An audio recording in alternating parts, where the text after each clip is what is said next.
Welcome back to the Comic Book Bullies with Nerdist New Bully. I'm your host Leroy, aka Mephisto's son-in-law, with my co-hosts.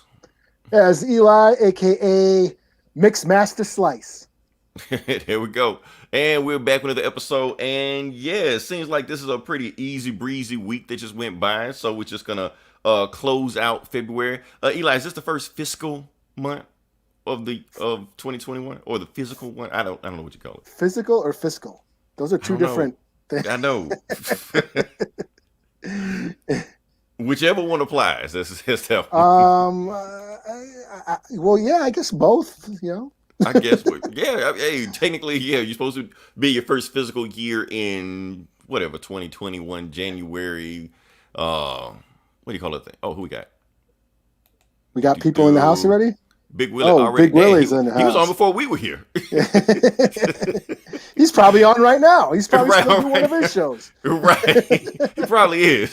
Shout out to Willie. If you're not on his podcast, jump on his podcast. I'm pretty sure you're podding right now also. Anyway, while you sharing out the link, Eli, let me get to the stuff I want to talk about. Here's the thing. We got this comic book podcast. We try to go these wide ranges of topics that we like to go to because, we like to dib and dab over here and over there a couple times. But some things we usually stay away from for some reason that I want us to touch on some more. And that is music. Like, okay. You're freaking wearing a Wu-Tang shirt right now. There you go, man. Exactly. Shout out to the Wu. The unpredictable. Exactly. And so I just want to hit some quick music news real quick, and then we'll move on to what we're going to move on to. So, like I said, first thing I want to say, rest in peace to Daft Punk. Oh, yeah. So, yeah. Oh, they were robots. Were they even alive? Exactly. Do they have a soul? We'll talk about that on our WandaVision review. You're going to get deep into that. Did you listen to Daft Punk at all? Did you? My kid, you know what? My daughter, she loves all that dancey music shit. So, yeah, Get Lucky and... there was a couple of their jams that I knew that she was there. And then the Tron, they did that Tron soundtrack. I thought it was pretty happening. They did that? Yeah, the last Tron movie, which was like 10 years ago now. Now that's like didn't watch it, but I'll take your word for it. Wasn't bad.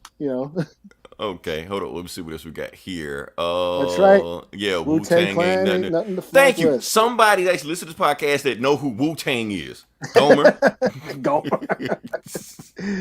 Killer bees, blast. Shout out to Geeks and Comics. What else we got here? Yes, Eli, this is big news. This is big news right here. Like I said, there's one reason why we don't talk about music, because for the most part, even though we like to cover a wide range of music, between you and I think our tastes kind of sometimes converge, but sometimes go out this way. Okay. Yeah. Okay. So, like I said, I'm about to say something to you that I know you're about to get up and go smoke a cigarette, but I want you to stick around and let me finish the sentence before you leave. Okay. So, Bruno Mars drops new music this week. Don't leave yet. Okay. I know who Bruno Mars is. I know you know who Bruno Mars is, but I know you what you was about to say. I'm too metal for that shit, and you about to leave. So you are right. Yeah, I won't leave. Right. So before you go, I was just gonna let you know that also it's Bruno Mars in a collaboration with Anderson Paak. Now that is big news. Anderson Paak is the real deal. I'm telling you, he is the next big thing. Honestly, he should have been the next big thing, but that's a big thing. So these two guys making music, I'm excited. So moving on past that. Is Anderson Paak is he a rapper? Kinda. Sometimes. Ghostwriter? No. He sings and raps, and you really don't know what he's gonna do when he does it. Is he a producer? I don't think he's a producer. Like Dr. Dre discovered him. I'm like, shit. What was this? When did that NWA movie come out? Like 5 years ago or something. Yeah, like 4 or 5 years ago. Whenever that came out, he was on the soundtrack of that, and he was like on every other song. You're like, man, who the hell is this guy? Then he kept just drop music. So the fact that these two guys making music, I'm excited. I'm telling you, Eli, it's gonna be everywhere. It's gonna be huge. Who do we got? Yeah. Big Willie knows. My daughter's first concert. Wow. My daughter's first concert was Judas Priest. Yeah, she was they played a festival. And I went. That was for free. It was like this, the city fest or whatever they used to call it. They do fireworks around the 4th of July, and sometimes they have live bands. Judas Priest played right down the street from me for free, and I had my daughter in a stroller and shit. Well, can't beat that. Raising them right. Yeah. And last but not least in the music interview, want to say wish happy birthday to Ja Rule. Today he turned 7. So yeah. I'm gonna tell you what, because he was born on leap year. Oh, okay. I did not yeah, know that. I was not aware. Right. So yeah, moving on past that. What do we got here? Done with the music news. We won't past that. I may do some more next week. We'll just test how it goes. But anyway, past that, let's move into. Weren't you ragging on Ja Rule? Always. Here's the thing. I'm saying that now, but when Ja Rule was like making platinum albums, left and right stuff like that, I was playing Ja Rule. I had all his albums. So I think Eli. Yeah, there you go. You're back with me. Okay. So let's move on past it. Let's actually get to the nerd shit what we're talking about. Boom. Let's talk about Spider-Man 3. Okay. He's going out again. He'll come back. Spider-Man 3, what we got going on right here is they finally announced the name. They actually had a few names going on. I think they were called, what was it called, Eli? I probably can't remember.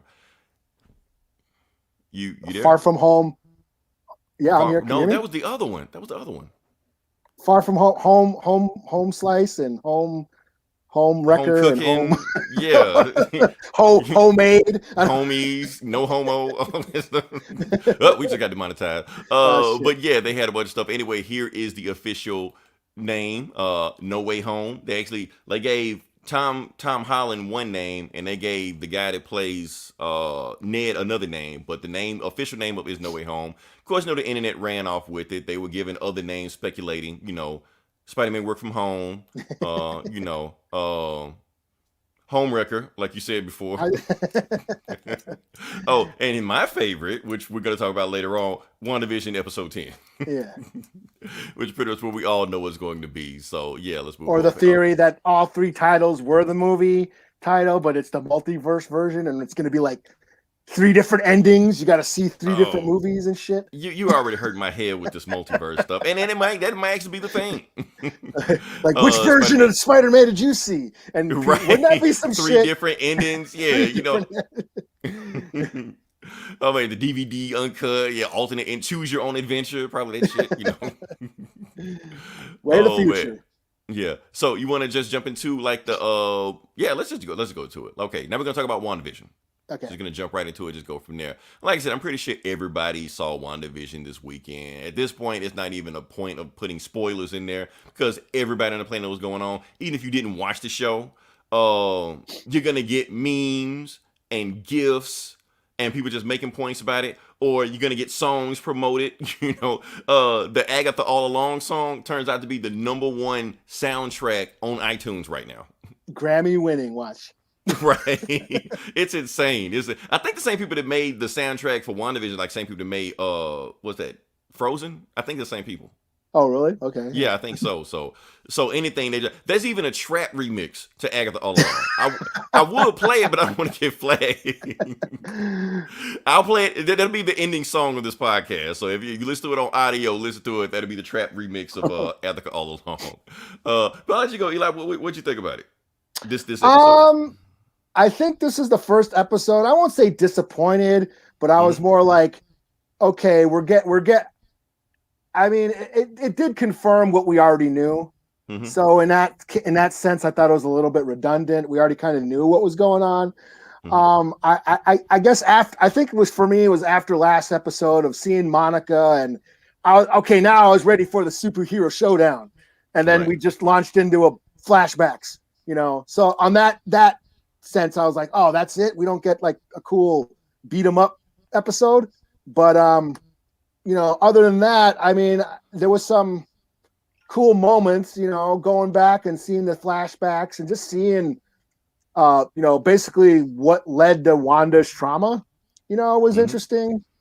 Even though we already knew that, we already knew what was happening, but yeah, I mean, it was interesting, emotionally interesting. It was emotionally exciting, I guess. There was some, that scene with Vision and Wanda when they're at the Avengers compound right after Sokovia or whatever, right after, I think it was Sokovia. Just talking, watching TV, and just that conversation they had, I thought was fucking gold. You know, yeah. But other than that, I thought it was all right. I thought it was okay. Now I'm really excited for next week's episode. You like, yeah, now they got this out the way. Let's get to the real stuff. So yeah, I mean, I guess I didn't expect that much exposition thrown in this late in the season. I guess what I mean. I think that I think it's a pacing issue. You know what I mean? I think that was my main thing because like last week we got Monica's origin and all that shit, and then I thought, okay, now shit's gonna start popping off, and we go into this flashback emotional journey.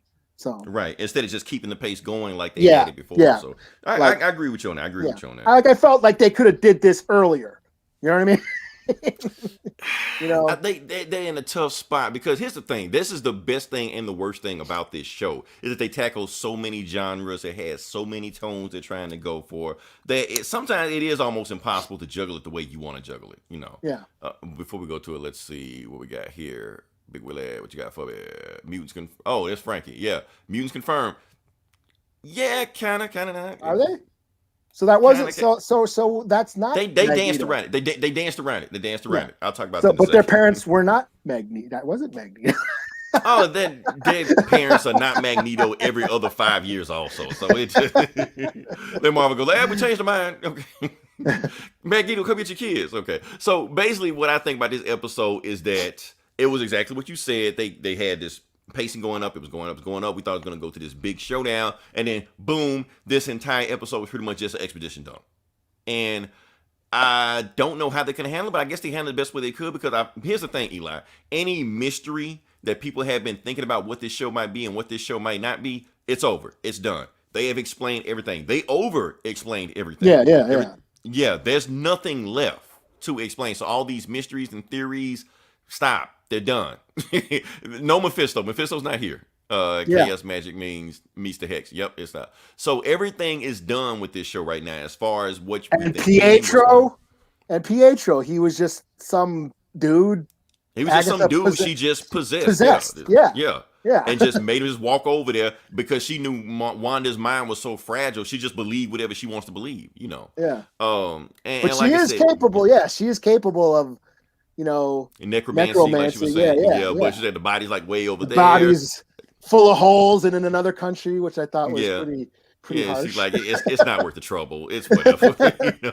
So she just did some weird shit right here and then said. So yeah, it was a big exposition dump. They have to do this stuff, Eli. They have to get all this stuff out the way because what you want and what every other Marvel fan wants, and everybody wanted when this show first came on, they want eye lasers all through for 90 minutes. They want people getting thrown through buildings. You want that shit. That's what the next episode is going to be. It's just going to be that for the rest of the episode.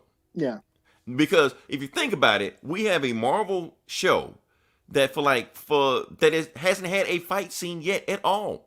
The closest thing we had to it is like Monica and Wanda having that argument they got into like a few episodes where Wanda and Vision like floated in the air and then she made the credits run. That was like the closest. That was the closest thing, but that almost felt like domestic disturbance or stuff, like a husband and wife, man. Yeah, that could have destroyed the planet, but yeah, right. But still, husband and wife having a harsh argument. They're like, maybe y'all shouldn't do that. The kids upstairs, But yeah, then you have Monica and Wanda. But other than that, there haven't been a fight. Nobody has got punched in this Marvel show yet. So. It's gonna happen next episode, like I said. That's a big, huge test on the MCU audience.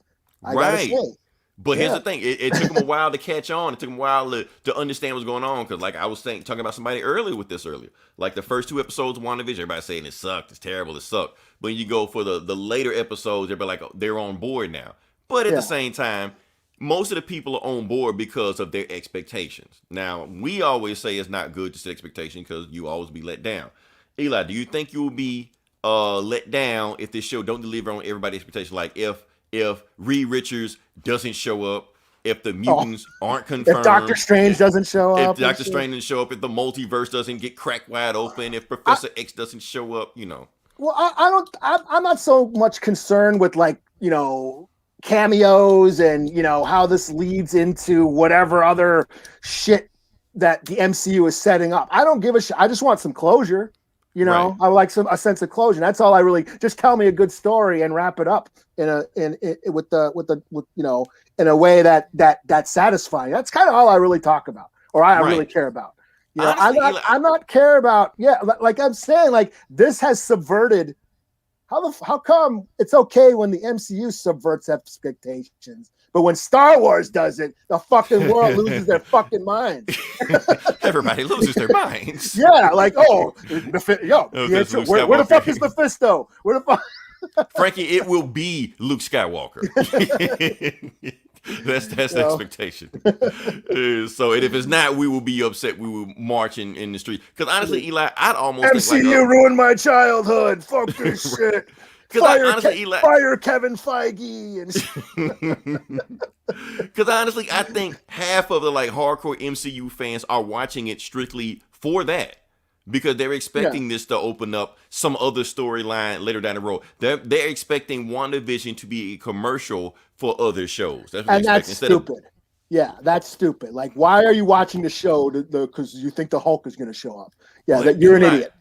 Eli, you say it's stupid and you say it's an idiot, but if it wasn't for the expectation, would the MCU be as popular as it was? Would the MCU be as popular if the other show wasn't a commercial for another show? Yeah, but I'm just saying it not to the expense of the storytelling.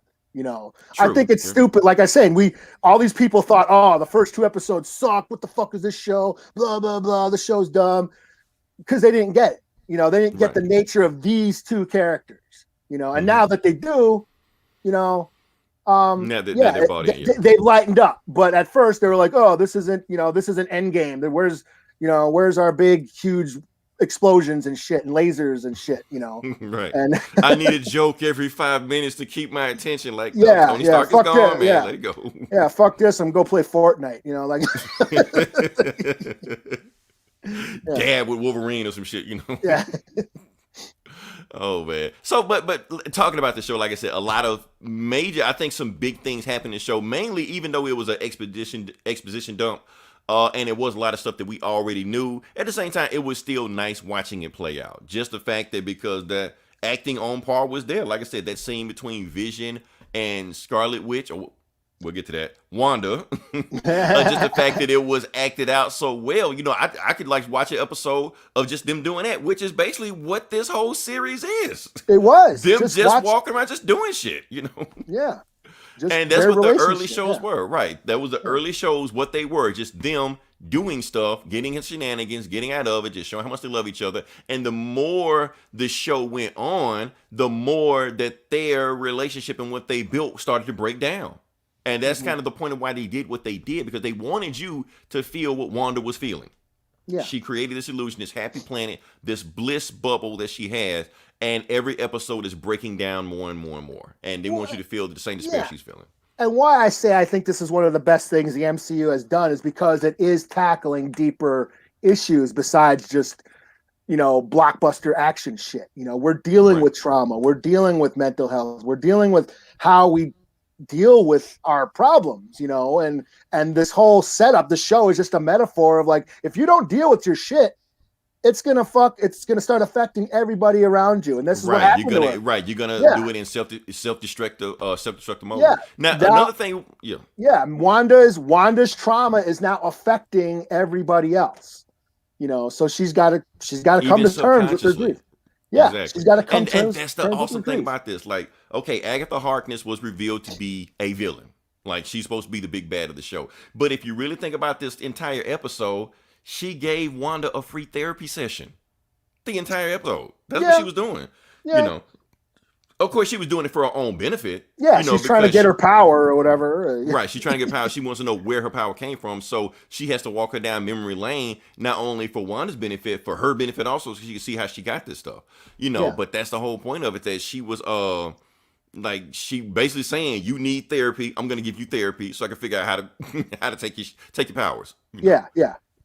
So, and that was a good thing about it. I mean, like I said, she walked down memory lane and made her walk through there. So we got to not only see what Wanda was going through, but we had to feel what Wanda was going through. We already knew that she was a fan of sitcoms, and that's basically what this show was. It basically confirmed that she was a fan of sitcoms, and she wanted to make her own sitcom. Because in the show, her family The reason they love sitcoms so much because in a situation comedy, which a sitcom stands for, whatever happens in the first 30 minutes at the beginning, whatever conflict they go through, it is resolved at the end of those 30 minutes. Everything is all resolved. We know that's not realistic. They were using it to learn to speak English. That was like the whole family was watching these shows to learn how to speak English. Right, which is one reason they also explain why the accent comes and goes. That's why because sometimes they can remember how to speak perfect English when they get stressed out. It comes back. And to me, it's the opposite of House of M. Yeah. Like I said, it has clue. It's not, and that's the thing about the MCU. They never do direct adaptations of anything. Civil War was not a direct adaptation of Civil War. It's not a direct adaptation of House of M. Age of Ultron was not Age of Ultron. And it was in name only. That was it. Infinity Gauntlet wasn't Infinity War, But the thing about this show is that it's actually not even really going for House of M. It's really taking from that Vision Quest, that old 80s Scarlet Witch and Scarlet Witch and Vision comic. It's really taken from that. Little bit of the Vision comic, but not a whole bunch. But there's some stuff in there. But as far as House of M, it's there, but they're not really doing a House of M an adaptation. This wasn't, and I don't think they ever planned on doing that. They were just that we'll pick and choose and do some little things. But, I think it's just the basic concept of her creating an alternate reality out of grief is that's it. That's it. That's all they were planning on doing. Meanwhile, while telling their own story. So and like I said, there's some other stuff that popped in there also. Like I said, we found out that Wanda always had powers. And I think that's where we're talking about that the mutants were confirmed because, like I said, that's what happened with mutant. When you're around 10, 12, you hit puberty or you go through stress, then your powers pop up. And basically saying that Wanda did what do they call it? Hex? Probability hex. That's what Stanley used to call it. Probability because her powers were so confusing and nobody knew what they could do. But anyway, because honestly, Eli, whenever they told that story back in Age of Ultron, when she told it, I always felt that Josh Whedon wrote it where the next writer, whoever picks it up, wouldn't write themselves in the corner. Because it always felt so open-ended, okay, Stark Tech failed? This is Stark Tech. His shit just don't malfunction. And they saying it just malfunctioned for 2 days. So obviously she did something to make it malfunction because that was her hidden power she didn't know she could even do. Yeah. I caught a little bit of Gomer's show, This Geeks and Comics earlier, and they were talking about how it was the Tesseract or which stone kind of unlocked her powers. Well, the Mind Stone, the Mind Stone, and then they went and broke it down every color of magic has coincided with an Infinity Gem. What's her face? Agatha's is purple, which is the Power Stone. Doctor Strange wielding the green, and then there was somebody was doing orange, and somebody else does red. All these different magic, powers. Well, the thing is, when Wanda exploded at the end, had all this power going on there. I mean, that looked like the Reality Stone. That looked like the ether right there because it controls reality, and it was red, and she's warping reality. Yeah, and that's what the Reality Stone does. Right. So it makes it seem like she always had the Reality Stone in her. But may or may not, and which will we lead to also where Agatha started freaking out when she found out what Wanda was. She was like, "Oh, you are, you possess chaos magic." That's the first time chaos magic was ever mentioned in the MCU. I'll come back to chaos magic in a second, what it is, because it's actually a pretty big thing. And she finally called it the first time the Scarlet Witch. Now, a lot of people were just like, okay, and no, this is a big deal because this is the first time Wanda has ever been called the Scarlet Witch in the MCU. They've never referenced her as that. Tony did call her a witch one time, but that was just in a derogatory term. He was saying it, but not like it is now. So basically, she was treating her like Neo in the Matrix. You are the one. You see everything. You can do everything. Because what chaos magic is, and it's like this in the comics also. Okay, Agatha trained for centuries. Loki trained magic because he learned it from Frigga, Thor's mom. Doctor Strange had to train and learn magic, but Wanda doesn't because she possesses chaos magic. She gets to do whatever she wants whenever she feels like it. No training whatsoever. Like when they were showing her the runes and stuff, like the shit even Harry Potter knows. She don't know that shit. She never learned it. Well, even said Agatha's you don't know the fundamentals. You don't know what a protection spell is. She just has all this power, but doesn't know how to use it yet. Right. Which actually I think makes Agatha even more jealous of what's going on. Because that's what she was searching for the past 500 years or however long she's been alive since the Salem witch trials or whatever, Right. which I gotta say was pretty cool. So yeah, That was pretty cool, this is the furthest into horror the MCU has ever gone, when she sucks the life force out of all those witches in the beginning and right. shit. That was Like, pretty gnarly. Witch? Right. Yeah. This is going way past Mr. Boogedy on Disney Plus. I'm just saying. So yeah, And Marvel is Hocus dipping their Pocus. toe in. Hocus Pocus is on Disney Plus too. It goes harder than that. So Disney's finally starting to go there a little bit. So yeah, I mean, like I said, we're dealing with witches. We almost thought that we were still going to start dealing with Satanism all of a sudden, but it looked like Disney's going to be like, nah, we're not going to go that route. So no Mephisto. But yeah, like I said, it had that stuff in there, and I thought it was pretty good, Eli. I thought it was a good episode. Like I said, they have to get this stuff out the way so these fan theories can get away, so people can just turn their brains off the next episode and watch Vision on Vision and Witches on Witches. Yes, and Vision on Vision. We're gonna see. Yes, Vision on Vision. So yeah, the big reveal at the end, we get White Vision or whatever. Now, is that like an offshoot of Ultron? If they're like using the same prototypes of, if Sword had, Vision's body, and they're reprogramming it, and they're using, the drone and whatever Stark tech was laying around, and it looked like an arc reactor in his head. Is that like an offshoot of Ultron in a way? It could be. And just let you know that White Vision is in the comics. Like I said, this issue, Gomer said, is speculation going out of control, so I'm pretty sure it's worth $5 now. But yeah, he was a thing. Basically, the thing with White Vision, the same thing that happened in the movie, in the TV show, happened in the comic. Body got destroyed. They rebuilt him. He remembered everything, but his emotions were gone. So he didn't love Wanda anymore. He didn't love his kids anymore. He was just okay. Yeah. Yes, this is now back to that scene with Wanda and Vision, and she's talking to him, and she's mourning, and he says something about what is grief if not love that endures or something. That, like I said, that scene was privilege Vision on Black History Month. How you gonna have White Vision on Black History Month? Yeah. Hopefully he's the bad guy, not the savior. Right. White savior Vision. Right. One just leaves her vision for him, But back to that scene, like I think that scene makes this whole series matter. You know what I'm saying? Is that because this is about her trauma. This is about her dealing with her grief.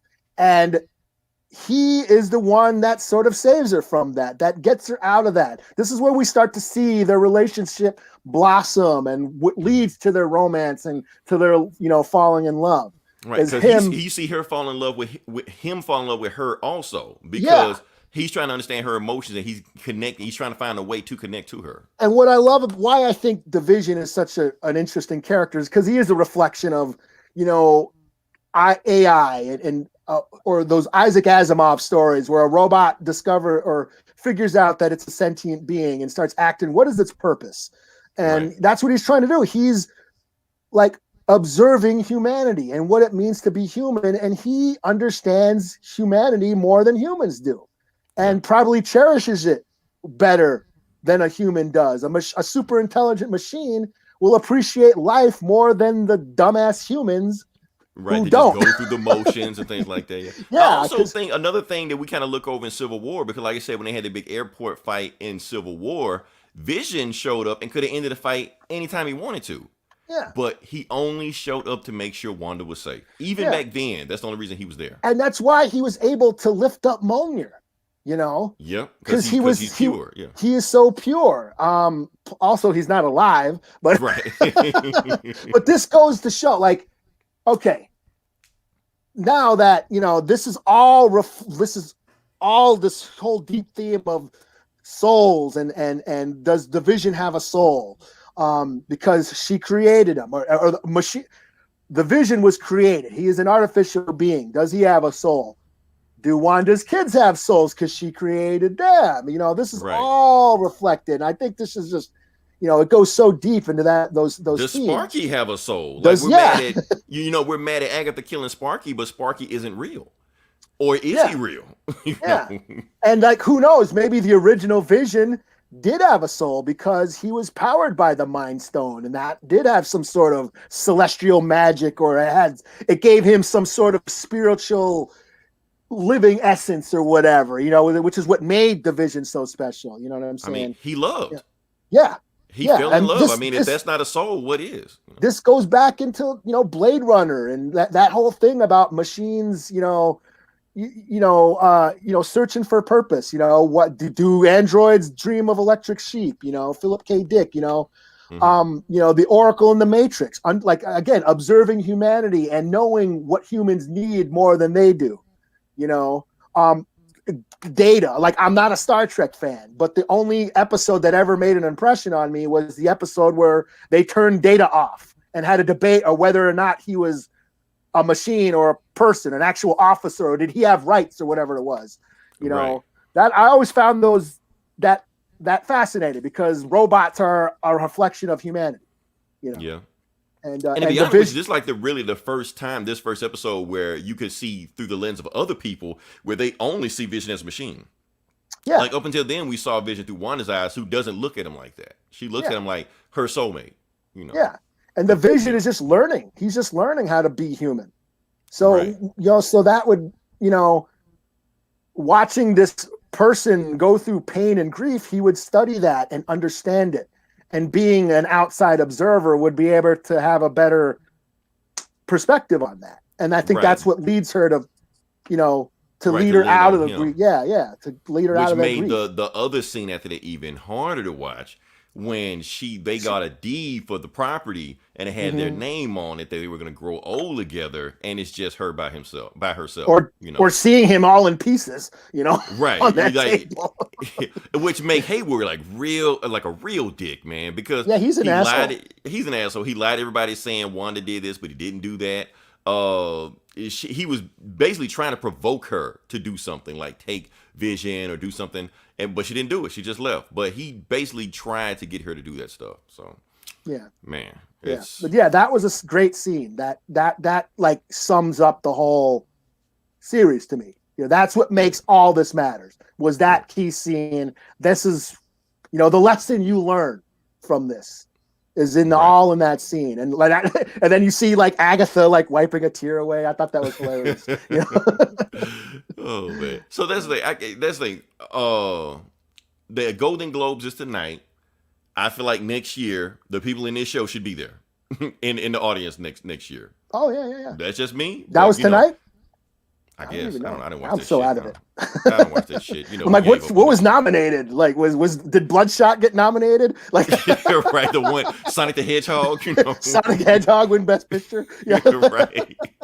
Oh man. So Marvel got us falling in love with a love story about a robot and a witch. Who would have thought? Yeah. Marvel of all people. So, guess we can move on past it. I don't even know what we have left, but I think it's something bad. What do we have? Not this. That. Yeah. Let's softball. Let's go softball first. Softball questions. Okay, this ain't bad. Like I said, we got a chance to watch the Superman and Lois pilot review. Eli, just want to let you know, like I said, I did watch the episode twice. Not because I was doing a frame by frame thing or anything like that. I watched the episode, and honestly, I thought it was a pretty good episode. Like I said, it's the CW, so my expectations was lower. But when I saw it, I was like, that was better than what I was expecting it to be. Especially with this Superman, because not to say anything is wrong with the actor playing Superman, but just the way CW has treated this Superman. For the most part, every time he's ever showed up, he's just been a jobber. He's just been somebody there just to put Supergirl over. Either he gets his ass whooped, so Supergirl comes save the day, or Supergirl just kicks his ass. One or the other. Supergirl whips his ass, I know. Right. So it makes it like, if he get his ass whooped so much, why do I even care about Superman? So that's why I feel I liked about this show is that, like I said, they took advantage of Crisis. They rebooted everything. There was actually no mention of anything Arrowverse wise. I was about to say, where did that one kid come from? Right. I know Jonathan. I know a Jonathan, but the other kid, like, where the fuck did he come from? Well, see, that's what happened at the end of Crisis, because the whole Crisis, they had baby Jonathan, whatever like that. And when it was all over, Superman was flying home, and he was like, all right, I'm finna come home. I got food for the baby. He was like, did you get food for the other one? He was like, wait, what? The other what? So he didn't know he had kids, or another kid at the end of the show. But in Yeah, this I don't even one, remember that. The crisis, it was like a real quick line. yeah, It was just like he was like, "What the fuck? I got two kids." It was like, so he just went with it. So this one is complete retcon. They don't care. He's grown up with these kids. He knows these kids. He's raised these kids. Kinda. We'll talk about that later on. yeah. And that's been his whole thing. There's no mention of Supergirl. Even the actors, even the characters that have shown up in Supergirl were recast in this. Like General Lane was in Supergirl, completely new guy. So whatever, it's whatever. Oh, and yeah, Is that the same like, Lois though? it's the same Lois. She wasn't in Well, she was a Supergirl. She only showed up when Superman showed up, but it's the same Lois. Oh, You know. well, So I don't know if I was only, feeling her, but I think the chick who played Lana should have played Supergirl. man, yeah, but see, okay, let me. You and Cliff, man, you and Cliff. Okay, let me explain. Let me explain. Okay, look, Lois Lane is not supposed to be the hottest of the hottest chick walking the planet. She's not supposed to be. That's her thing. The whole she's supposed to be just this normal looking. Yeah, Superman can see X-ray. He don't even see any of that shit. Right. Like we know it's Superman. We know he can go bang Wonder Woman. Like, damn, baby, your liver looks so hot. So that's his whole thing, man. Superman wants a normal chick to live with, just a chick that can raise his kids, stuff like that. If he wants Wonder Woman, he can go bang Wonder Woman if he wanted to. He don't want to. He wants a normal chick, So that's my thing with Lois. She's not supposed to be the hottest of the hottest. That's all. So yeah, he could have got Lana. Probably had Lana. It's like, if you go this high with nothing else downhill. Hey, Lois, That Lana was dope. I'm just saying. Lana was dope. But yeah. So that's my whole thing about this show. And I like how yes, you can say it's Smallville 2.0 because we just spent 10 years in Smallville, in the show Smallville, and now they're back in Smallville. But it's different because it's 2021, so they can tell different stories about how the American economy has been affecting, the heartland, big businesses affecting, small town businesses. Those things Smallville had no interest in, But this show, they seem to be interested in stuff like that. It was more of a family drama than a Superman show, which it's CW. What do you expect? You expect stuff like that. So I'm fine with that. The family drama was handled very well. The fact that his son Jordan was like, hey, you playing Injustice? You playing Superman? Nah. That was hilarious. I love that scene. Like, nah, Superman sucks. No. He's beating the shit out of Superman with Raiden. I thought that was hilarious. Superman's like, really? You fucking bastard, Oh, man. But like I said, it was little moments like that I saw. Even the fact that they deal with some like really stuff in there, man, because we always talk about the opioid crisis, how it affects the small towns and the heartlands like that. Yeah. The show is dealing with that. Like Lana Lane's daughter, had a drug overdose, almost a near drug overdose. And they was dealing with that and then basically saying like, it's happening to everybody over the town. They're not talking about kryptonite this and magic rock that. No, they're talking about real shit. She popped pills and almost died from it, and they say it's an epidemic. And he fell in love with her over that, which I thought was kind of creepy. I was like, what the fuck, dude? Like, I mean, he's been creepy the whole time in the show, so I'm not shocked, I was like, damn, dude, that's okay. I just thought that. You feel like shit. I love you. Like, I can see it. They're both basically like fucked up people, so it's just like, yeah, why not? So yeah, even though it turns out bold he's gonna have moves, man. That's some bold moves. You pop pills? Okay. Damn, you hot. Oh man, so that's the show. Oh, I wasn't feeling the Master Chief Doom guy. He was fighting. All it just popped up every now and then. It's like y'all could have gave him a more distinct look. I understand you're doing something new for your show, but don't make him look like Halo from Xbox. Do something else. Let's see what we got here. Another bot. Oh, cool. Sweet. Oh, we're done talking about you, though. So we're talking about Superman now. Talking about Lex Luthor. Was that Lex Luthor? Okay, let's talk about that. It may have been Lex Luthor. They're hinting that there may have been like a multiverse type deal or whatever was going on. Basically, like that might have been a multiverse from one of the multiverses that they collapsed. They destroyed, And I guess he blamed Superman for that. But yeah, This Lex Luthor is black. So everybody is going to freak All out right. about that. Yeah. Everybody was freaking out about it until some bigger shit came on. Should we go to that, or you want to? I'm just saying, I like this show. I didn't expect it to be that good.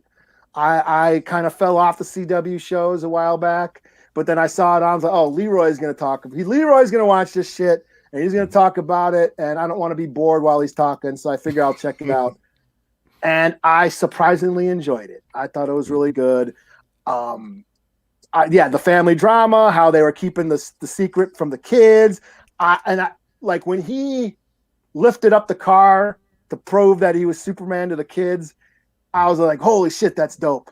It just needed that John Williams score. You know what I'm saying? That's all that scene needed with dun, dun, dun, dun, dun, dun. I was like, that's all that needed. But I enjoyed it.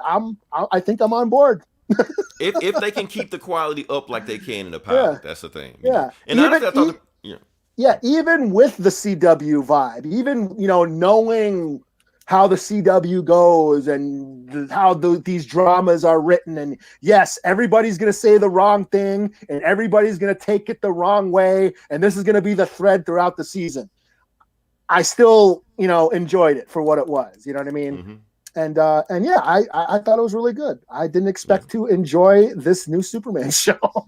And I thought the production quality of this show was better than your normal CW show, especially the Arrowverse show. Like the Arrowverse is here, and I feel like this was here. Now, was it WandaVision? Was it Mandalorian? No.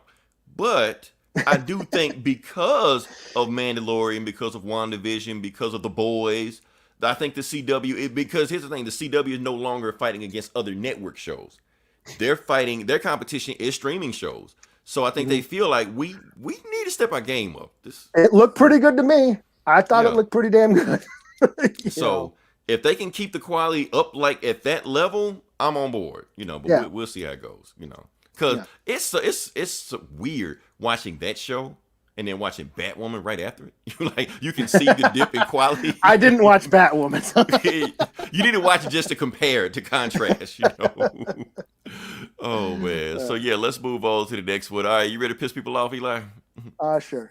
Let's do it. Okay. So everybody, this is the only thing that people have been talking about for the last week. Basically, now let's make sure we get our facts straight. Let's talk about facts. I'm talking about rumors. I'm not talking about suspicions or anything like that. Let's talk about what we know. Okay. So a Superman reboot is in the works. And it is made by J.J. Abrams' production company, which is called Bad Robot. So Bad Robot is the name of the movie studio that is going to make this movie, that's going to produce this movie, and it's under Warner Brothers. And the only thing we know about it so far is that Ta-Nehisi Coates has been hired to write the script of the show. That is all we know. That is it. That is it. That is of it. Course. That is all we know.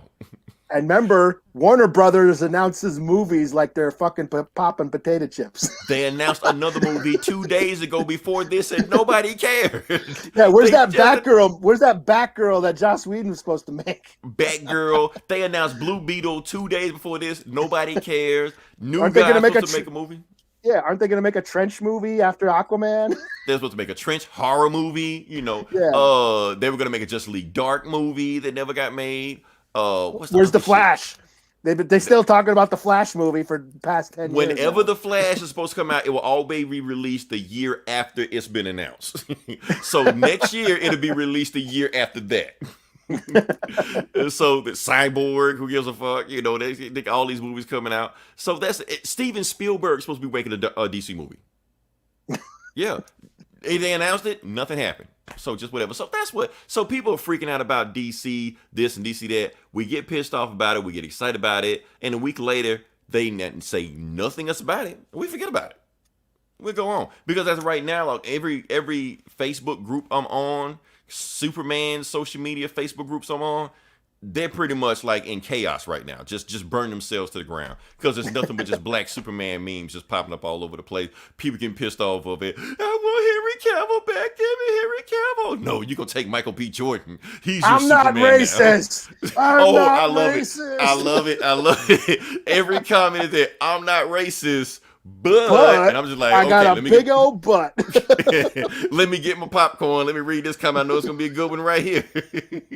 Let's get ready. Oh man, so that's all I've been seeing on every nerd geek group I've been seeing no more, because you got people provoking other people. You know how it goes.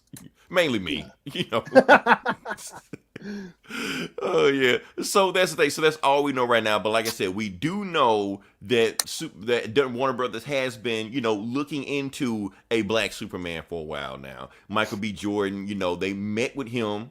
This is official. They did meet with him on a Superman project, and he's black, so you can put two and two together that they may be making a black Superman. Plus, Ta-Nehisi Coates. Eli, I think we're the only YouTubers that know who Ta-Nehisi Coates is, because what I've learned is that anybody talking about this is on the right side, if that makes any sense.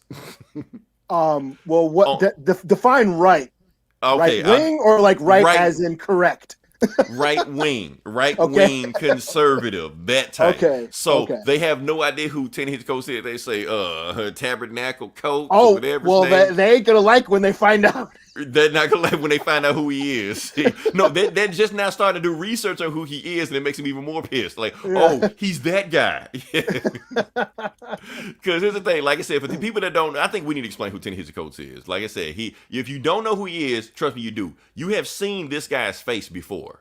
Trust me, you have. You've seen him on every single talk show. You may have seen him on some BET show and thing like that. Right now, he is pretty much the spokesperson for anything blackness that white people like. Because there are other people, but That's a good definition for him. He's crossed over. He's not Dr. Umar. Dr. Umar, you know who he is, but they don't know who he is. He's the Malcolm X white people are allowed to like. Right. So that's Ta-Nehisi Coates. So that's why he's getting all these roles right now, because But the thing is with Ta-Nehisi Coates is that the reason we know him is because he's also a comic book writer, and he writes Black Panther. And the thing is, Eli, apparently I'm not allowed to say that his Black Panther run sucked. Because if I say his Black Panther only on run here, sucked, we're only allowed to say it on no. They even saying here that I get shitted on, on Facebook, Twitter, Instagram, anywhere I say it. I'll but put on my here, arm around you here. You can say it. Yeah. Exactly, I can say it now, but it doesn't matter. That makes you look bad now, because you're condoning it. You're enabling me. I'll just act Mexican and say, "Que no hable." Right. So now put all the blame on me. How dare you talk? Now I'm a crab in a bucket. Now I'm a coon. Now I'm MAGA, and now I'm Kanye. All this shit like that just because I said a fucking comic book sucked. That's all. I'm not allowed to say it. The only people that like Black Panther comic that Ta-Nehisi Coates wrote is the people that didn't read it. Those are the people that are praising this shit right now. Critically acclaimed. I can get all this shit out now, man. His run's almost done. I'm tired. But the reason I'm mad is because I'm about to review this book in a second. And anyway. Hey, I'm just, for the record, his Captain America run started out good. Okay. But I didn't stick with it because it didn't start. It started to not be good. Right. Yeah, all of a sudden, here we go. No, here's the thing. Comic books are hard to write. He's a great writer. He's a journalist. He's a genius. He's a genius. I give him that. He's a smart dude. It's just comic books are hard to write, and I think he has a hard time writing comics and trying to cram all of his, genius ideas into a comic book, and it just makes for a slow, mundane book. Right. It's a slog to read. It's full of all these great ideas, but even us seasoned fans want to see some punching too. Every now and then, we understand with the long monologues, where you got the action panel, but you got words just all over here, just taking up every single space of it like that. Like, come on, man, I'm listening to somebody punch somebody. Like the artist is like, should I just photocopy these panels because I'm just drawing another face? Right. That's just going to be talking. Because he's just another talking and stuff just to himself, Like, why don't I just draw one panel and just fill it up with word bubbles? Right. But here's the thing, Eli. You know what's harder than writing a comic? Writing a screenplay, which he has never done. Oh, yeah.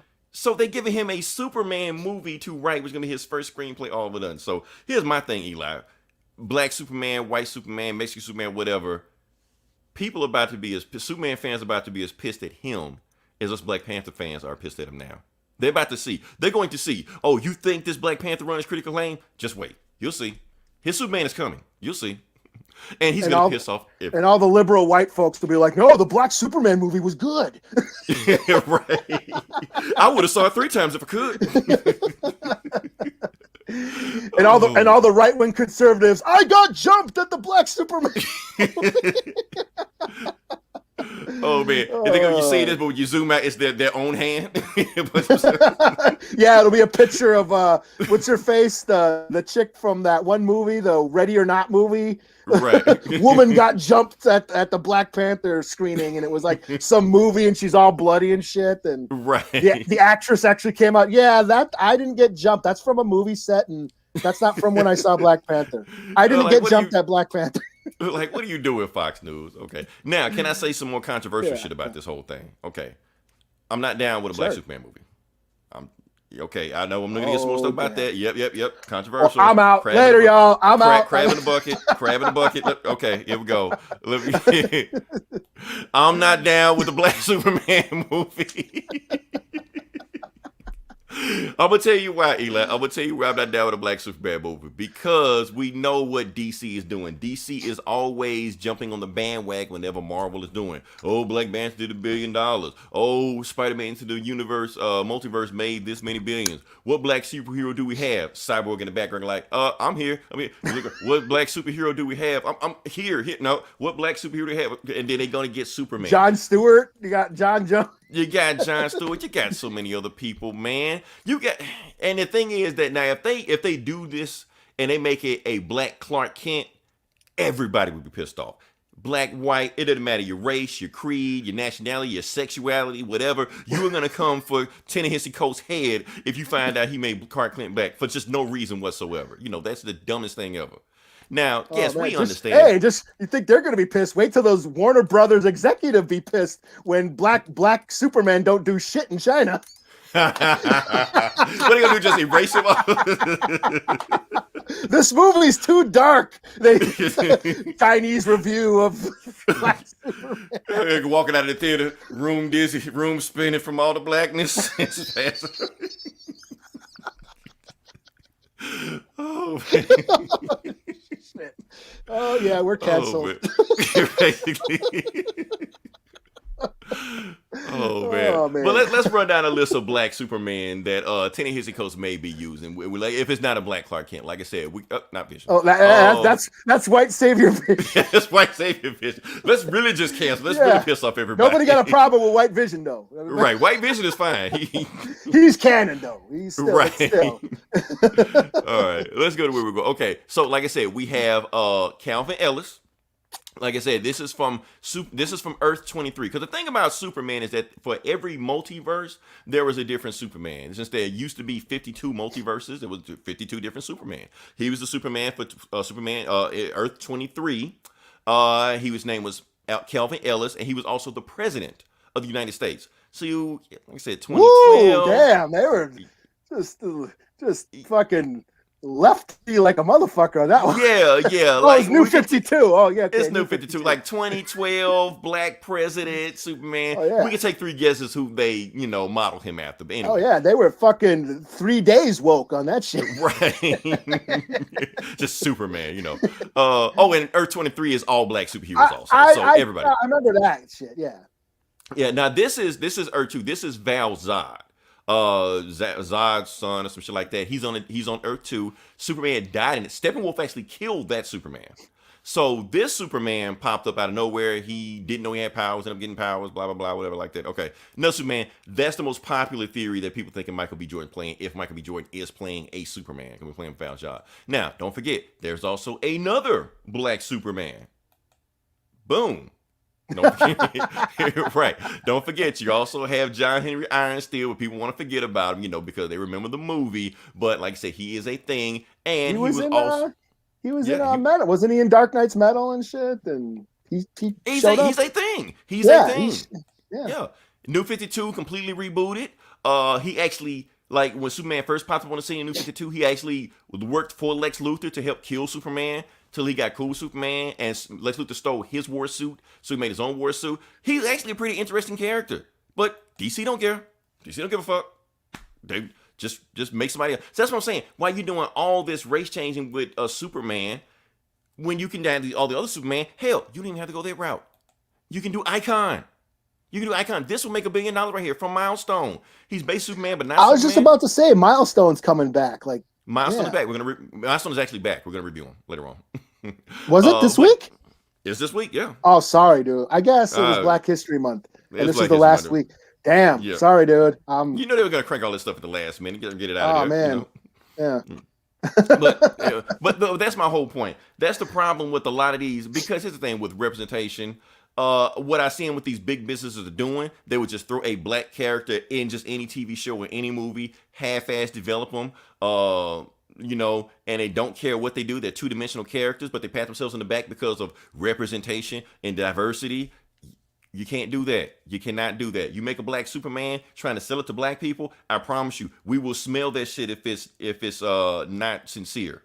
We can smell bullshit from a mile away. You make that shit, and I promise you, we will clown that shit like the fucking Cleveland show and not watch that shit and just pretend like it don't exist. Isn't that guy black though now? Or is that now the he is? Now he is, because liberals complained about it. We didn't watch the show, so we didn't know what the fuck he was. We didn't care. But or was that The Simpsons? Oh, who?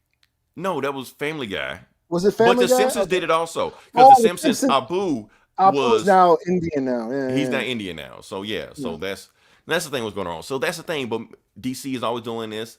A lot of them doing it. But DC has all these other black characters that they're doing nothing with, that people want to do something with, like the Teen Titans show. They changed Starfire. They changed Starfire to a black woman when they could have used Bumblebee, who is a black woman that is a member of the Teen Titans, and just do nothing with her. Like I said, we could have used Jon Stewart, even on that Supergirl show when they made Jimmy Olsen black. Did nothing with him. Then try to turn around and make him Guardian, who is black in the comics. Now he's just some mishmash character nobody can figure out. Why bother with him? Move on.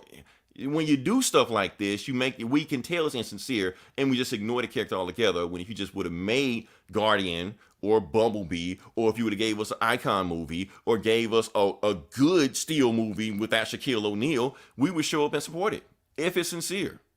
That's why we knew Black Panther was going to work, because you had a black director, you had a black writer, you had a black cast, you had a black stuntman, you had a black. We smelled the blackness on that movie. That's why we showed up in droves to go see that movie. But if you just have some shit where Michael B. Jordan is the only black person in this Superman movie, we're not gonna watch that shit. We don't give a fuck, because we know what you're doing. So have we talked about this long enough? Sure. Okay, I'm pretty sure I'm canceled by everybody. Go ahead and put the MAGA. Yeah. Go ahead and Photoshop the MAGA hat on me. I guess the only thing I can say, the only thing I can say to bring us back on track and make us not totally hateable is, it depends. I mean, this is probably still pisses people off, but for those saying that black Superman, hey, black Spider-Man worked and it was awesome. And that's the thing. But and he was awesome. But I almost feel like Miles Morales was lightning in a bottle. And I feel like the companies are learning the wrong lesson from Miles Morales. So, but he did work, and Miles is awesome. Yeah, but they did have to cram in multiple white Spider-Mans in that movie too. Right, just to sell it, So it's not just Miles Morales, but it's just enough that he's there. But he was an established character that that worked and was It was a struggle for him to get off the ground because, Bendis and Bernardin and who else? Donald Glover. I mean, they all got death threats from that shit too. So, right. But eventually he caught on. It took a while, but eventually got on. So we'll see. But like I said, it's Ta-Nehisi Coates writing this, so maybe to take off. I don't know. He got an uphill battle, and I got a lot of people, a lot of conservatives talking about something. Well, if you're gonna make there's no way I'm gonna see a black Superman movie. Well, you didn't see the white Superman movie either. That's why we're here. Hey, there's a perfectly good white Superman TV show on. That was great. It really is. We just talked Yeah. about it. You want white Superman? Support white Superman. Yeah, it's good. It's good. And I'm even a Superman fan. So right. You got plenty of white Superman already. So right. You got 2 thumbs up for us for the white Superman movie on TV. Go watch it. Go support it. Keep Superman white. #. So yeah. I know we got canceled on that one. You know what? I'm gonna skip the VGA section. Let's just move right to the next part. All right. All right. So, like I said, this is the comic book bullies. Where we're talking about the comic book. Eli, I'm gonna let you go first because. What am I doing? What should I do? What did I do? Black Superman? Or no, Black Batman. Black Batman. Oh, now we're canceled. Oh man. You want me to do Black Batman? I didn't read it. Oh, that's right. You didn't read it. Yeah. I didn't read it. So, like I said, the comic book bullies, where we talk about comic books, and we're going to jump into it. And we're going to jump in with the first one, which is going to be Batman Second Son. Did it say Future State? The next Batman Second Son. It's not it's no longer Future State because this is a prequel. So this is spinning out of Future State where we had the next Batman, where we establish Jace Fox. One of Lucius Fox's sons is now a Batman in a future Gotham City, you know. But this is sort of giving him his origin story. This is digital, so it's a new digital series, so it's not being printed. So that's probably why a lot of people might have missed it. But this is just a quick little origin, chapter 1. Where we see he's going by Tim, so this is before he's being called Jace, and he was some sort of like mercenary vigilante. He goes to like mention that. He goes to like Vietnam because there's some corrupt CEO that he's after, and he like breaks into the compound. He's got to like download some like shady, incriminating evidence off his computer. But when he gets in there, some like the computer was already like fucked up or whatever, so they knew he was coming. So somebody knows about him basically, and then he's got to fight a bunch of guys, and he gets fucked up a little bit. He gets shot, I think, and then he leaves. And then when he gets back to his hideout, Grifter is waiting for him. Oh, and Grifter saying, again. Okay. I said, okay, we got to talk. Your dad wants you home, Timmy, and that's where it ends. So, yeah, it was right when it got going, it ended, you know, so that's my only thing. I was like, damn, that's it, you know, because he's not Batman yet. He's just running around like a ninja, you know. This is him, you know. He's got like a baton, kind of like Nightwing, and he's fucking dudes up and shit, hand-to-hand combat. Doesn't have guns. Yeah, he's just fucking ninja kung fuing guys up, and then takes off, you know, and then Drifter is in his house waiting for him. 3 out of 5, you know. I'll probably check out. And the thing about this is 99 cents digital. Now, let me ask you this, because like I said, it was 99 cents. It was a cheap book. Was it at least a full page book? 20 pages, so 22. Okay. So short little. Yeah. You know, quick little easy brisky read, and it was like formatted differently. That's what I did notice. Like, I don't think there's any more. Let's see. Let's check this out. Let me just see something. I don't think there's more than 4 panels a page. Really? Yeah, because it's all in this like sort of square format. So it's meant to be read on a computer screen, like a wide screen. Yeah. So they're taking advantage of the change of the medium. So so there's no more than 4. Like, I think 4 panels is the most on a page. So that's got to be a pain in the ass to write.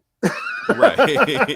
or a good thing. You just get it done and move on to something else, you know? Yeah. I mean, I've been writing, I've been writing comics lately. And I have noticed that they are challenging, trying to get all your ideas into that. You're limited in so many panels and so many pages. So it makes it's challenging in trying to convey your story, but it's also beneficial. It makes you cut out a lot of the bullshit. You know, it makes you trim all the fat and just focus on what really needs to be told in the story, you know.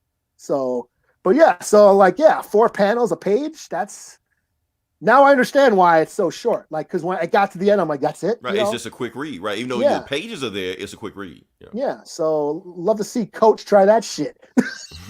Right.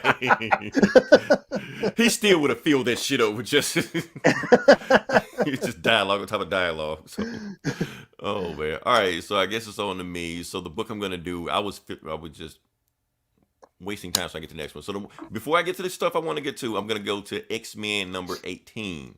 Now Gomer and I get into it all the time over these X-Men books because I feel like Hickman is just dumping more stories on top of us with dumping more stories on top of us. This story, he actually revisits a story he did before. Like he actually followed up on a story he did like 10 issues ago. You know. Okay. Basically this story is about we deal with who are these guys? Wolverine, Laura, formerly X-23, Darwin, who's in this book also. And we also got Sync, who I think was with Generation X or something. You know, let me expand it, get that in there. Like I said, this is 2.0. Okay, so like I said, the last time we were dealing with these guys, Professor X sent them to invade this thing called the Vault. And there's these people down there, these post-human things. It's something from the 2000s. I stopped reading X-Men around that time. But they go here and they're saying like there's this huge city that's almost like almost like a planet to itself, like maybe like 1 million people down there who they think, and they go investigate. But the thing is, time moves differently, so they actually don't even know how long they're down there, And then Sync is stuck down there with these 3 people, and he gets known. He's like, yeah, I'm stuck down here with Lady Wolverine, but she's kind of mean. But you know what? I can kind of deal with it, And I think he catches checking out her ass, fuck you looking at, you're like, oh, I thought that was pretty cool. So, he's smiling, right? Oh man, I mean, it's sexy Wolverine. I mean, what you expect? So they go down to the bottom, and the Vault City recognizes them and tries to protect itself against them. Recognizes 3 mutants down here and there. Get rid of these mutants. Oh, and remember, there's this rule that mutants are allowed to kill. Well, technically, for whatever these people are. They basically lifted the restrictions, so they can kill anybody they want. They just go at them. I think they name these people, but they don't name these people. So they go out. They're the bad guys of our story. About 5 guys. They fight them.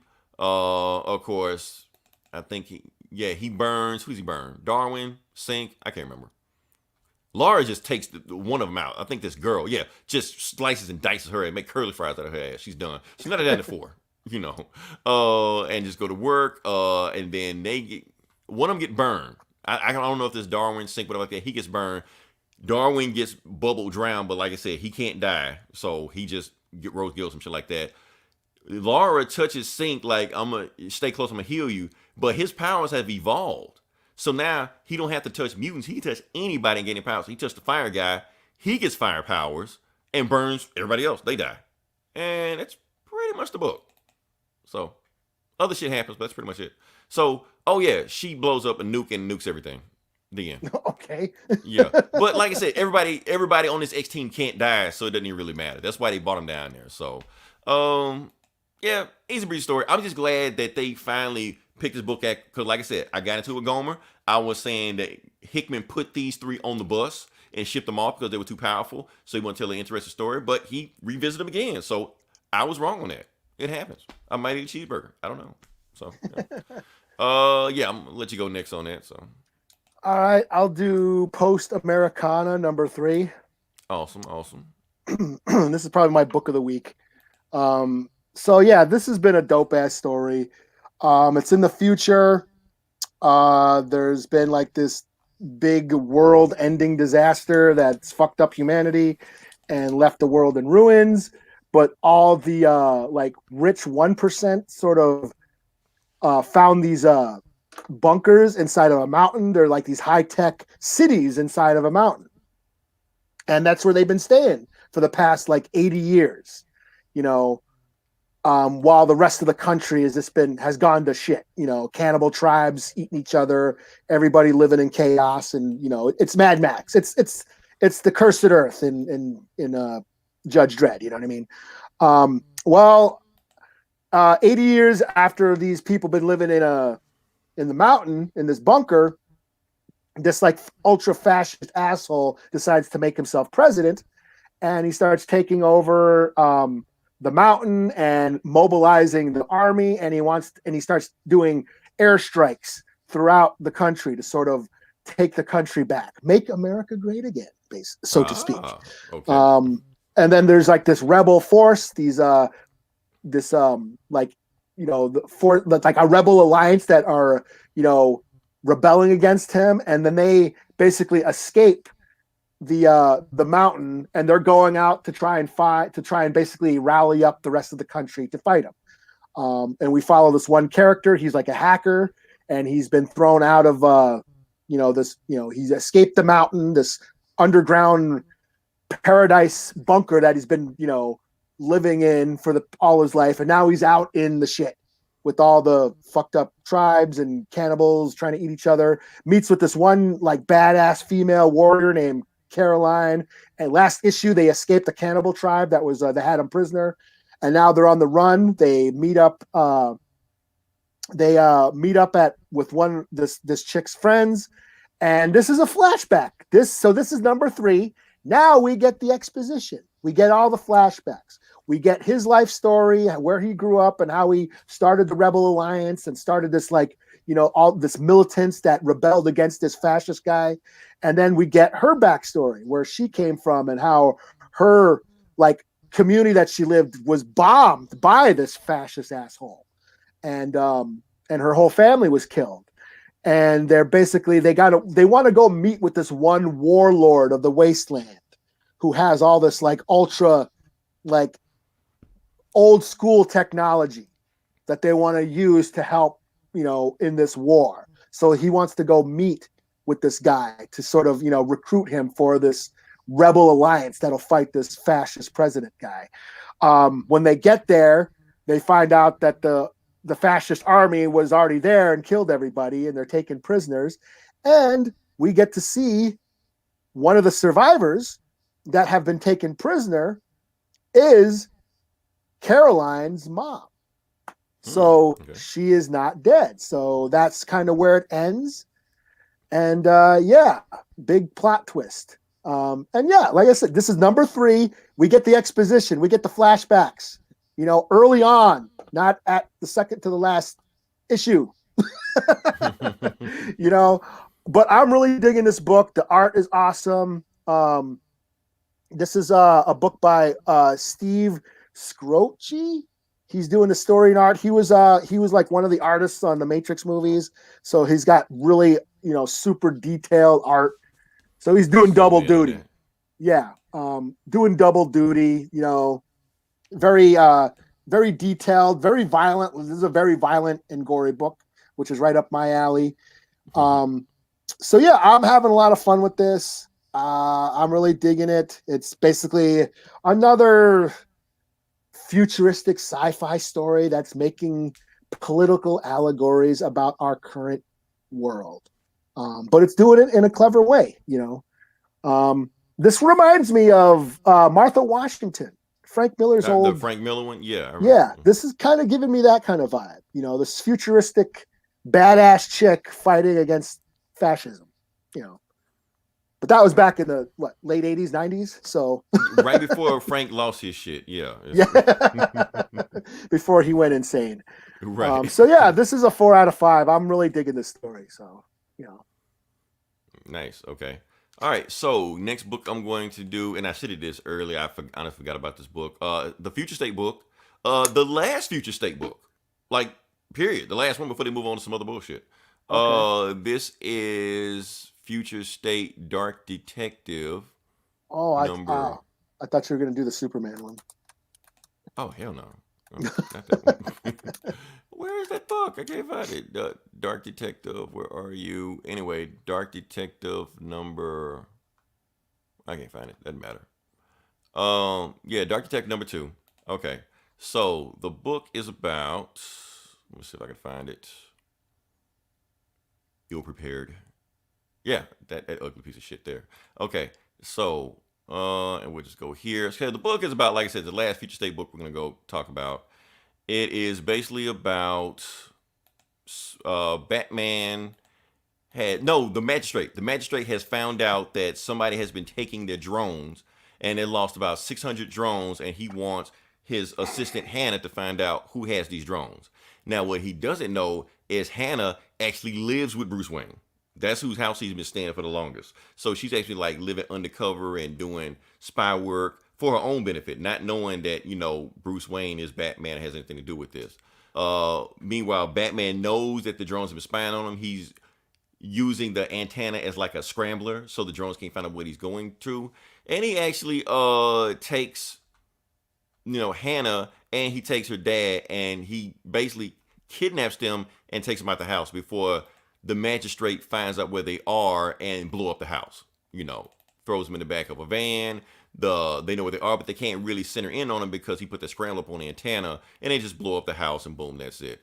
So when they get there, and Peacekeeper 1 knows Batman is still alive, like Bruce Wayne is still alive. So they go to this hideout, the safe house that Bruce is at. He basically said, look, I'm Batman. I've been Batman this whole time. I'm staying with your dad. But now they know who I am, so they're going to come for us. And basically she's saying that I've been doing spy work undercover, trying to expose the magistrate for what they really are for the longest, because nobody knows about these drones. They got these drones all over the city, and they're going to get to the point that once they take out the massive vigilantes, they're going to take out anybody they see. Basically like the Dark Knight, when Batman had all those surveillance drones and hacking the cell phones. They're doing the same thing. So she's saying she's going to expose this on social media, onto the website, stuff like that.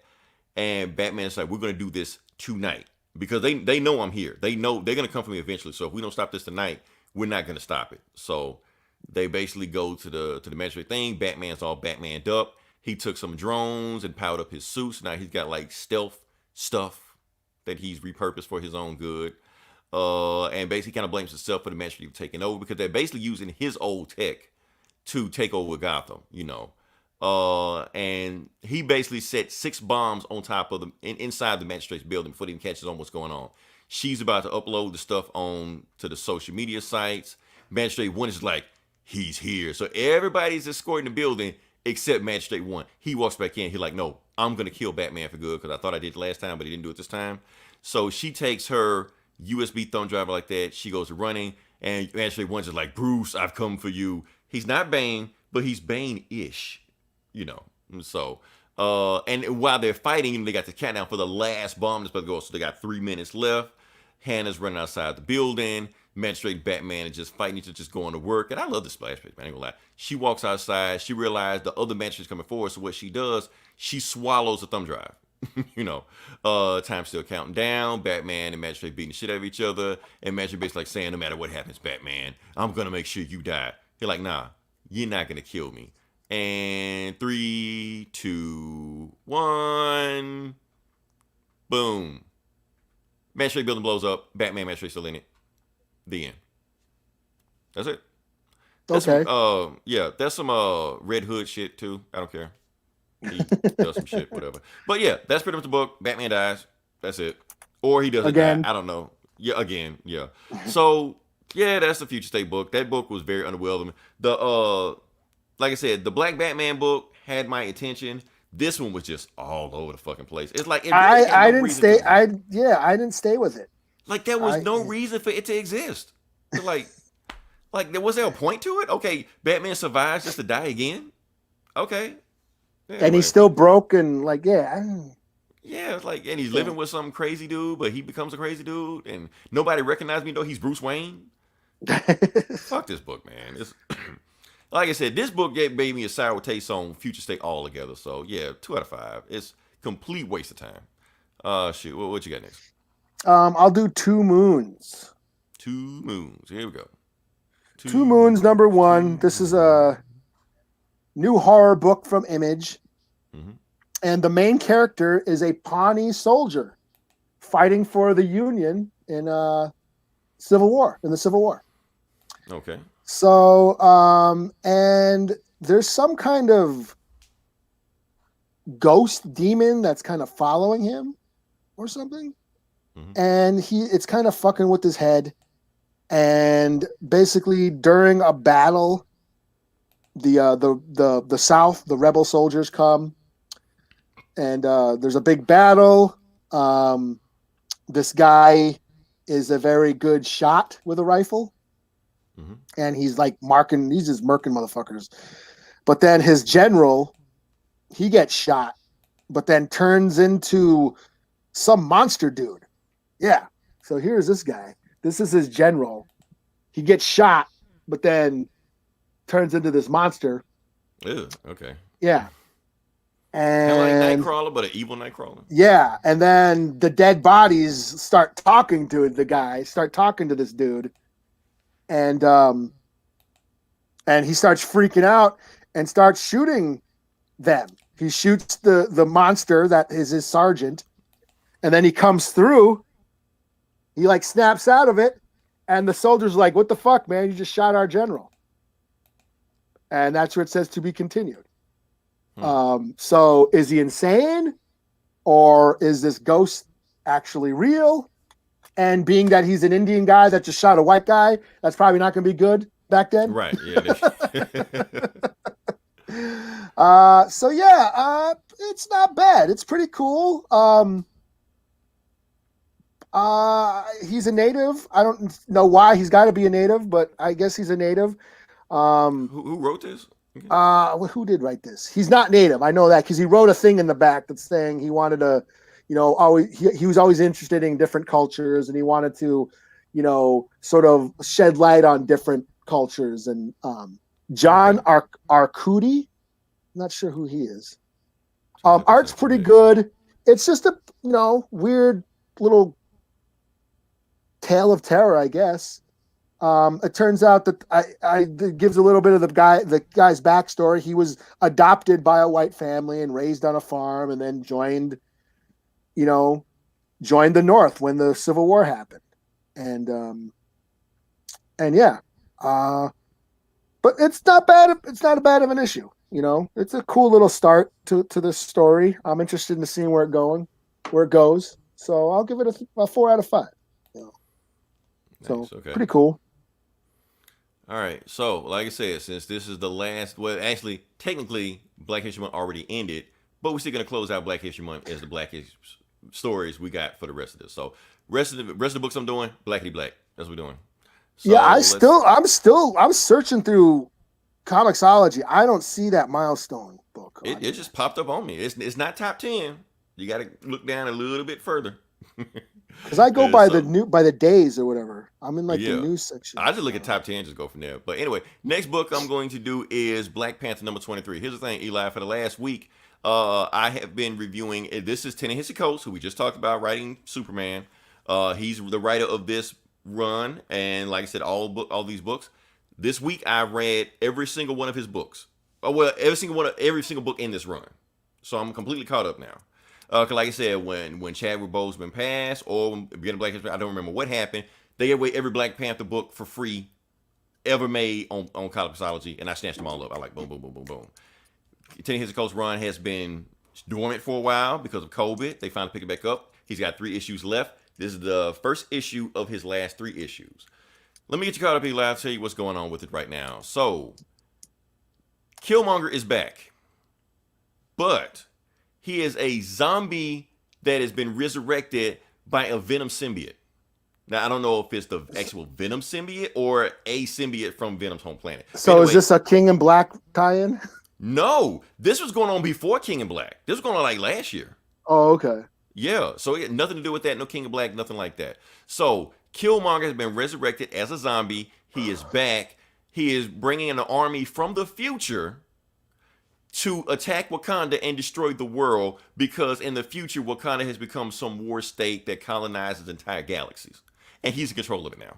Oh, and Bash is on their side also, because they're the powerful team, so she just jumped over there. I hope I got you caught up. So let's go on what's going on right now. And it's a lot of stuff going on. I'm not going to explain everything that's going on with the story. It's very Coates-ish. I can see a lot of words. It's a lot of words. Anyway, Killmonger has teamed up with every villain that Black Panther has fought during Coates' run to join his space army his black space army from the future, along with his Venom symbiote, who he's saying he's going to control the symbiote, and his Venom symbiote has dreadlocks. So, okay. Why not? So, and then, okay, back at home, T'Challa had, while Killmonger has assembled every black villain that T'Challa ever faced. T'Challa has assembled every black superhero on the planet to come to Wakanda to face Killmonger's space army from the future.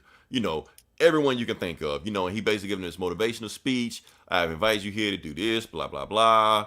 We got to protect Wakanda, because we want our future to be the best future, not this future Killmonger's bringing us. Even Nick Fury's there. Samuel Jackson, I was pissed he was never invited to Wakanda, but he's there now. Miles Morales is there too. Miles Morales is there too. Even though he's half still snuck in. Riri's there. Cloak is there without his white girlfriend. We always say he couldn't come to Wakanda with Cloak, or Dagger. Oh, that is Cloak. That's Cloak. He's there. He left his white girl at home, but hey. Or maybe she's just hiding in his cloak. I'm bringing my white woman to Wakanda.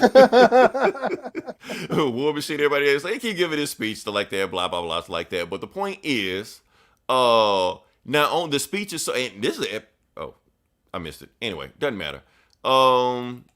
He gives this epic speech, and the speech is so epic that it turns out, I think I passed it. I did pass it. Doesn't matter. The Orishis, the African deities of Wakanda, have appeared because he's saying the speech is so grand that they appear. Now they've been gone for basically the gods have abandoned Wakanda for all of Coat's run, but now T'Challa's speech was so epic they have came back. Except the Windwalker is not there. So where is the Windwalker god? She's right there. They're like, oh, you can't be in two places at the same time, because they basically hinting at that Storm might be a goddess, she's actual African deity. And then he's talking to Dr. Voodoo. Dr. Voodoo is like, well, are the Haitian guys gonna join you? He's like, nah, they don't like Wakanda. So yeah, so that's pretty much it. Other shit happens. I'm not gonna talk about that. I'm not gonna talk about that because they're gonna be pissed off with Coates even more. Although we do get some shit with Storm, and now I do like what Coates did with Black Panther Storm. He's reunited them. They're not married, but they're on good terms. They're clearly in love with each other. Bad shows up, causes more havoc. They don't know she's with the bad guys now. She shows back up. The child's like, what the hell are you doing here? He's like, I'm here to fuck shit up, basically. And she kills the Orishis or kill the deities or something like that. They disappear. All of a sudden, Killmonger's space army shows up. And they go to war, and you get this awesome ass panel. Look, gotta go back to the panel. You got Falcon and Storm and Monica Rambeau and Riri and Dr. Food. What the hell is Miles Morales swinging on anyway? Anyway, doesn't matter. Next cover, every black superhero ever. Falcon's foot. He's just attached to Falcon's foot. He's swinging on Falcon's foot. Yeah, that's what he's doing. So yeah, every black superhero ever unite next issue. So here's my thing, Eli. And there's some other shit about this issue that I'm not gonna get into because you're gonna be pissed off about Coates more, but this should be way more. I should feel this more than what I'm feeling. This is epic. This is Venom symbiote Killmonger leading a space army against every black superhero ever from the future, and this should be some epic ass shit. And I'm just like, okay. Well, I waited till the last page. Yeah, wait till the last page to do it. But I mean, no, it's like that. It's been like that the whole run. This should be some epic shit. This is like Black Star Wars. What it should be. Because T'Challa been in space the first 20 issues, came back to Wakanda, and the space army followed him here. So this should be some epic shit. But I'm just like, I don't feel it. I guess. The Trade Federations has cut off trading routes to yeah, it's like the prequels if it was just the Senate hearings. That's what it is. Take all out all that lightsaber shit. We don't want that. I will plead my case to the Senate. All that dogfight in space. Get that shit out of here, man. We want that space CNN. That's what we want. Shoot. What else you got? I guess the last book I'm gonna do is crossover number 4. Apparently the greatest book ever made. That's what everybody's telling me. Apparently, yeah. Except you. Because it's so meta. Right. It's so meta, man. And it's got this book. It's got it means something. Yeah, it's got this. In that one panel, you can see that one character from that one comic from 20 years ago that no one's ever fucking. His elbow. Yeah, no one's ever heard of except the 2 people that read it. No, this isn't bad. This is Donny Cates, doing his ultra meta fourth wall breaking comic book about comic books. So some sort of weird event happens and a portal opens up, and every superhero character or comic book character has crossed over into reality.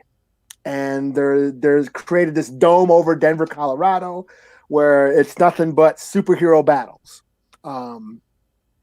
At some point, some little superhero girl escapes, and this little girl ends up in the at a comic book store that's kind of like they're kind of outlawed now. Comic book now, the government's like all anti comic book heroes and shit. Mm-hmm. And this one girl who's a comic book fan, she finds this little superhero girl, so let's take her back to the dome and get her back to her family. She meets up with the Paybacks, which is a superhero team that Donny Cates wrote a few years ago. Okay, referencing himself. Okay. Yeah, so he's his own characters are in this. I did a review on the Paybacks for Outright Geekery back then. They were like a superhero team, and she gets their help they're gonna go bring this girl back to the portal. Meanwhile, the government is like taking superheroes prisoner. They got them like in this like laboratory where they're like in these stasis modes, and they're taking all these powers from all these superheroes, and they're making some ultra super villain to take out the superheroes. Okay. And then they find the sword from God Country. So they go to this museum. So that's crossing over. Okay. Yeah, so they go to so God Country was another comic book that Donny Cates wrote, and the team find the sword. So in God Country, this old man like on a farm, he's got like dementia or like Alzheimer's and shit.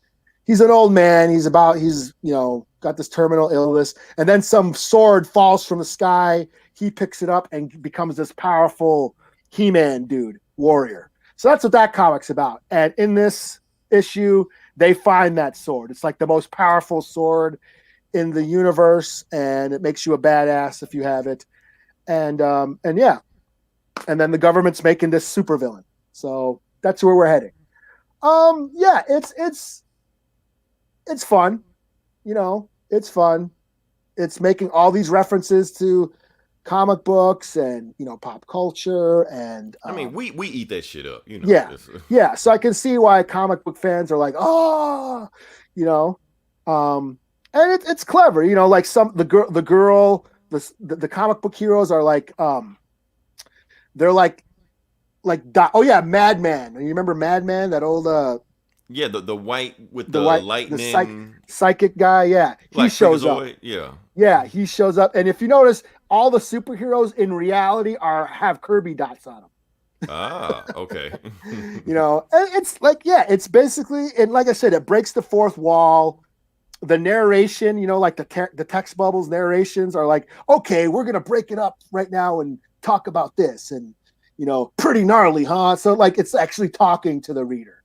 In a Deadpool sort of way, you know what I mean? Right. Talking to the audience. So it's Donny Cates having fun, being clever, So, 4 out of 5. I'm still with it, I'm not wowing over it like everybody else is, but So, but like we said before, it's got to be the best thing ever, the worst thing ever. There's no room for mediocrity. No in between, right? Yeah. So I think. But Donny Cates making mediocrity out of it?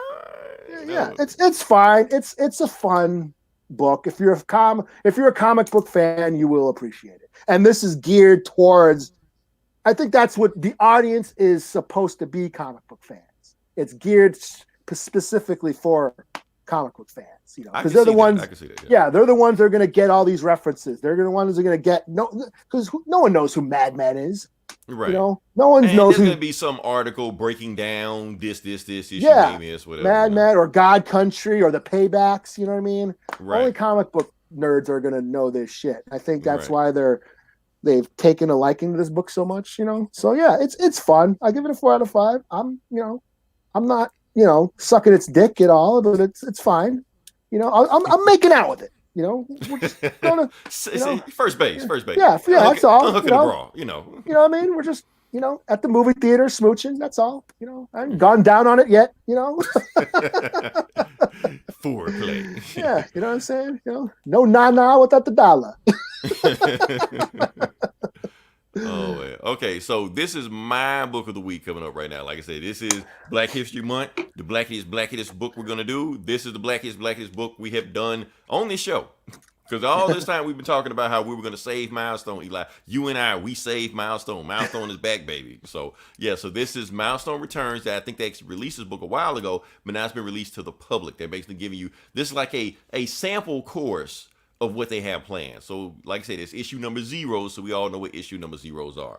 So let's just go ahead and start this off. Like I said, you got the boom bam boom. That's what the cover's gonna look like. And the book starts off actually with our first hero, Static. Not Static Shock, Static. And we go to his origin story, which is at a Black Lives Matter rally. Right, so this is not in the 90s. It's been rebooted. This is a reboot. Okay, so let's go to it. We're talking about Black Lives Matter. They're in Dakota City. Like I said, we don't know who died, but they're just like, fuck it, let's just march for something. But there's certain, things that let them know, like, she was sleeping. That's honestly, that's obviously Breonna Taylor. Right. So, stop killing people and weird, and then they just, fire on them. But they, the smoke bombs, stuff like that. They fire smoke bombs at them. Tear gas at them, but the tear gas has been replaced. Oh, shit. Yeah, so they were going to use tear gas to replace people. But what happened with the tear gas, some people died instantly. Some people got powers. You know how it is. So this is the Big Bang. The Big Bang in the Dakota universe, if you ever seen the Static Shock cartoons, stuff like that, the Big Bang is how everybody in that universe got their powers. It happened at an event where some police did some bullshit or some gang members did some bullshit. Some people died, some people got powers, boom, boom, blah, blah, what's up. That Static right there, he finally got his powers. He got the powers at a Black Lives Matter rally. That's what he got his powers. So, the same old Spider-Man shit. He goes home, his family, are you okay? Yeah, I'm just a little sick. He comes back, he's fine, whatever. But this is what we need to get to. While all that bullshit went down to Black Lives Matter rally, they're looking at the people who supplied them with that tear gas. And it was that guy's company. That guy's name is Curtis, I can't remember. It's Hardware. Hardware is the other guy. It was his company. He told them, don't give them that tear gas. The tear gas not ready. The tear gas experimental. I knew it was going to be some fucked up shit going on with it. So when the tear gas went bad, he knows, since he's the face of the company and he's a black man, they're going to throw him under the bus. He knows it's coming. So he's just like, nah, I'm leaving. I'm going home. And they're like, man, well, once you come in tonight and talk to it, like, the front office, like, talk to us, come in. He's like, nah, I'll meet you guys tomorrow. He goes to his place. He's like, nah, fuck that. I'm not going in there.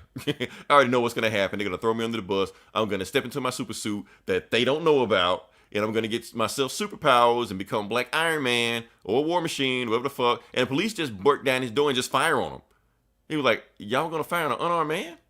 Ah, you didn't know I was not unarmed, huh? This my black man bulletproof suit. What did it say?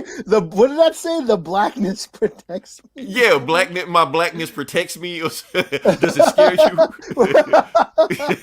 So then he pulls the guns out of them and they just haul ass, and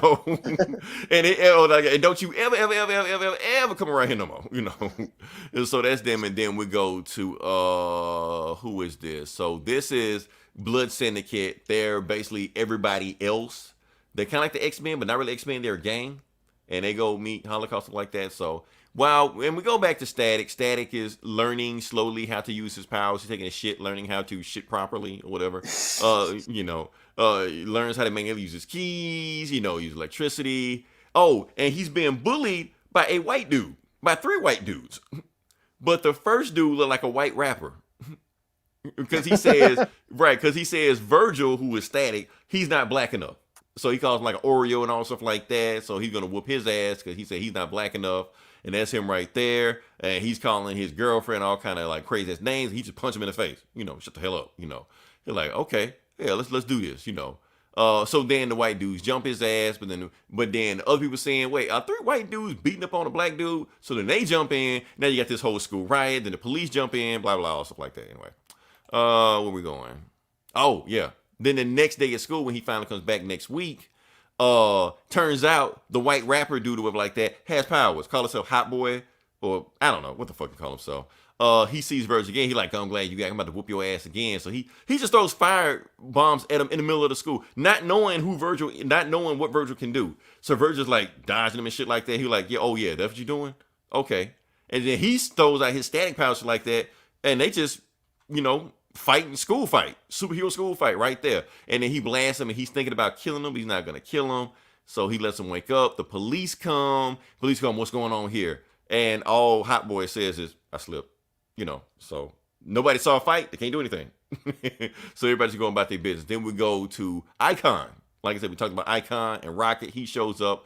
Rocket tells Icon, I want you to clean up the drugs in my city, in my neighborhood. They're like, oh, cool. Let's go to Columbia.